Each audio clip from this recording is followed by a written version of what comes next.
Alright, physical science. I was going to use this presentation during live class today, Wednesday the 21st. Unfortunately, that's not possible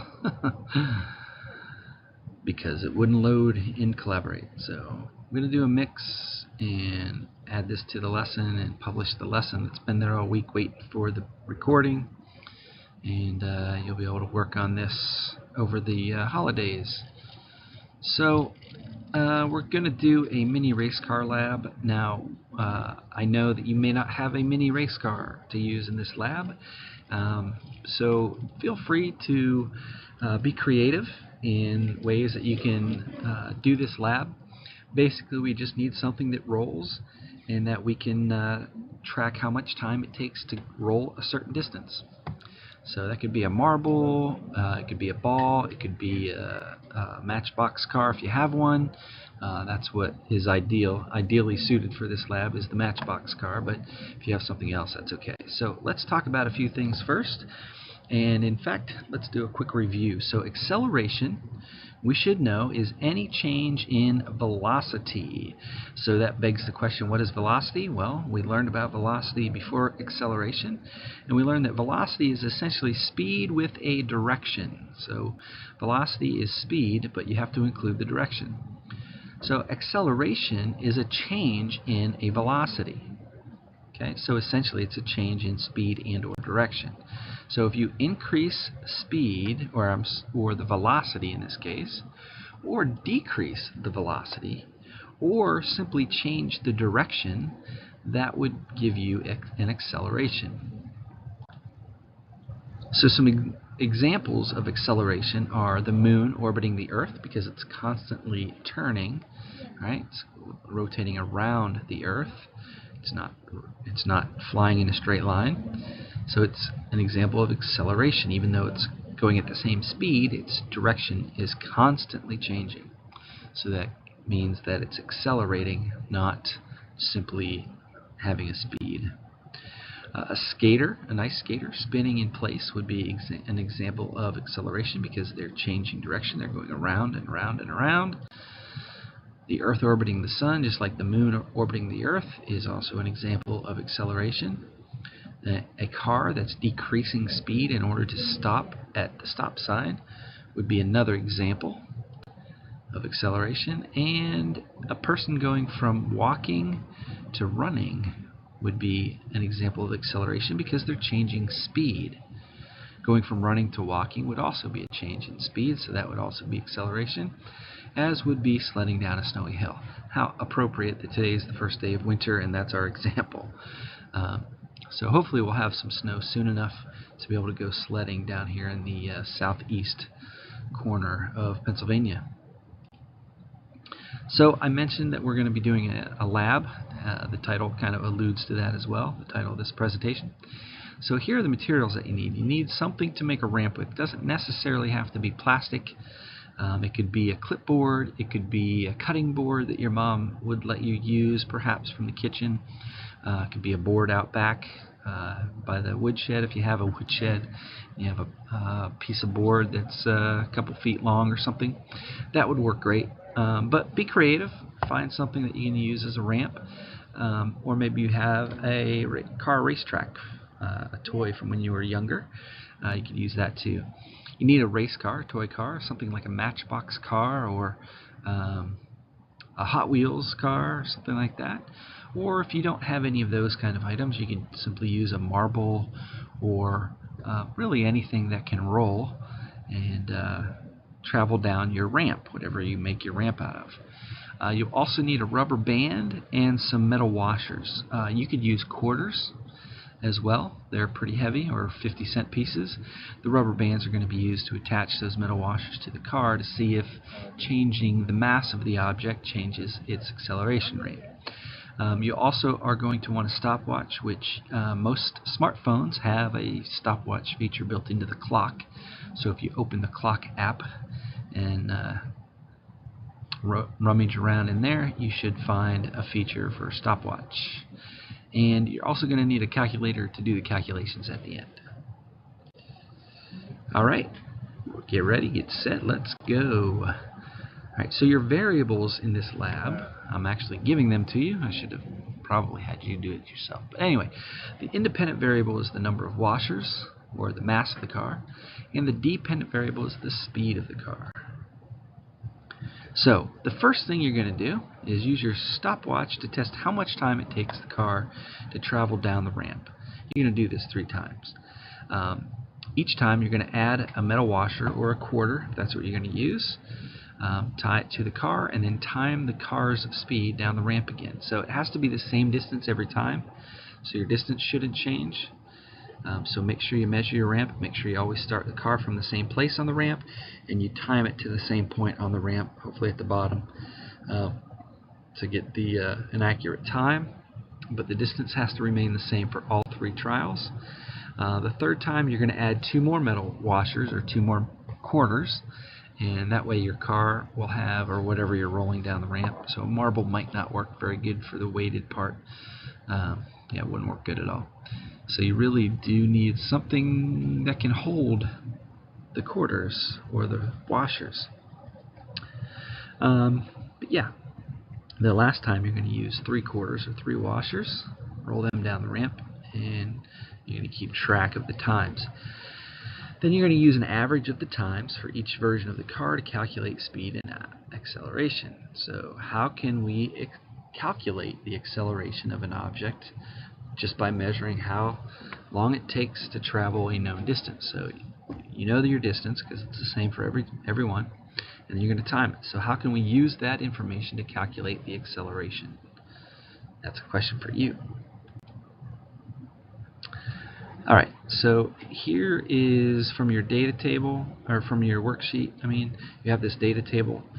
Your ramp distance is going to be whatever you put down as your ramp distance. When I did it, I used a ramp that was 1.5 meters. Yes, I used metric. Yes, I expect you to use metric.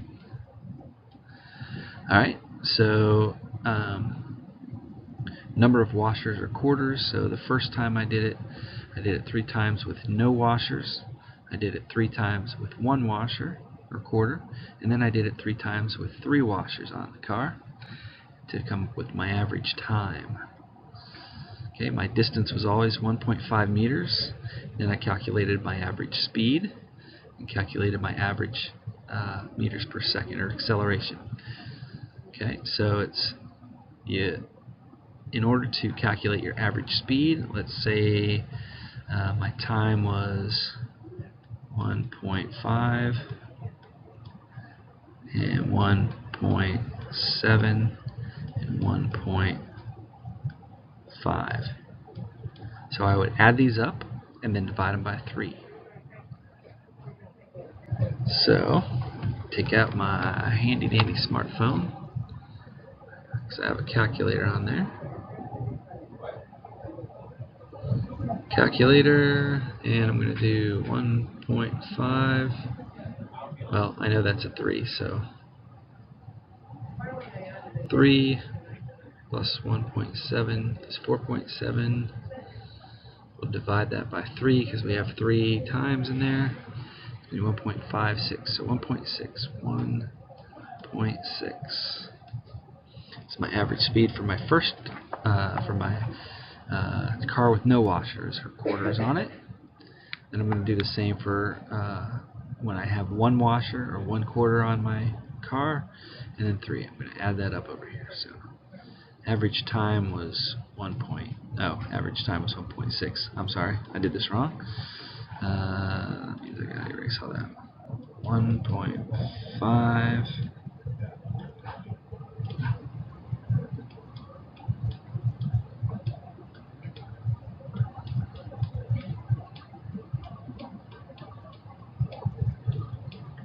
Average time was 1.6. So my distance is 1.5, so I'm going to do, in order to calculate the average speed, speed is distance divided by time, so 1.5, 1.5 divided by 1.6. So So my average speed is 0.93. I'm going to go 94 to round it off, meters per second. My average acceleration. So what's our acceleration formula?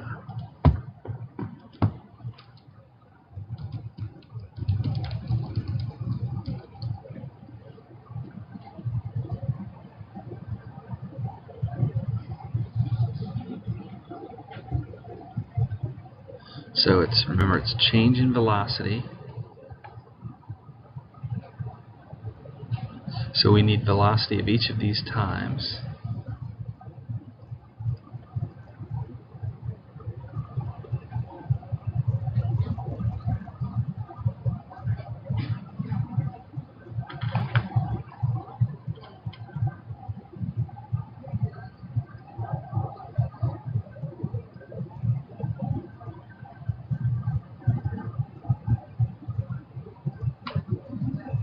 Okay, so what we know is that the initial speed or initial velocity was 0, right?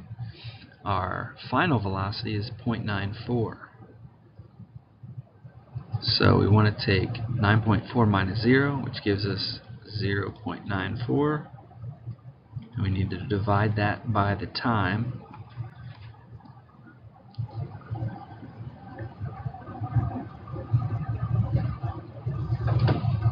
So we take 0.94 divided by 1.6, and that gives us 0.59.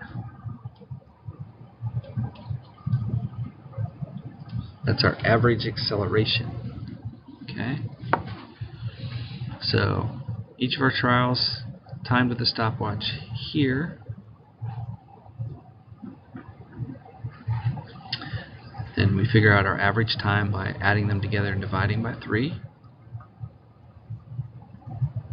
And then that gives us our average. Then we can find our average speed by taking the distance, dividing it by the time. Gives us 0.94. And then since our initial velocity for all of our trials is going to be 0, we can basically do 0.94 in this case minus 0, which gives us 0.94, and divide that by the time, which is 1.6, which gives us 0.59. So our acceleration is every second it increases by half of a meter per second.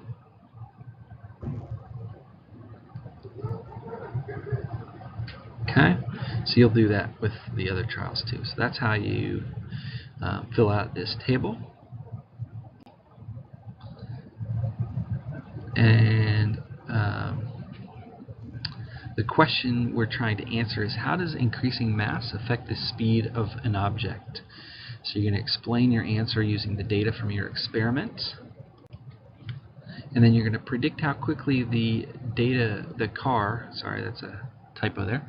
Predict how quickly the car would travel if you added 5 washers. So do you see a trend? Basically is what that question is asking. And if you do see a trend, what would your prediction be of going from 3 washers to 5 washers? Would it accelerate more quickly, or would it accelerate more slowly? The third thing I want you to think about is, since acceleration is a change in velocity, this could be a change in the speed and or the direction. So what effect does mass have on acceleration? So have a look at your data and try to come up with an answer for that. And your exit ticket for today is, if a student starts walking home from the store and halfway she begins to jog and then sprints the last quarter of the 2-mile trip, and it took a total of 20 minutes, what was the average acceleration of the student? I want you to show your work in your exit ticket and submit that when you get a chance. Okay? Thank you for listening, and have a Merry Christmas and a Happy New Year.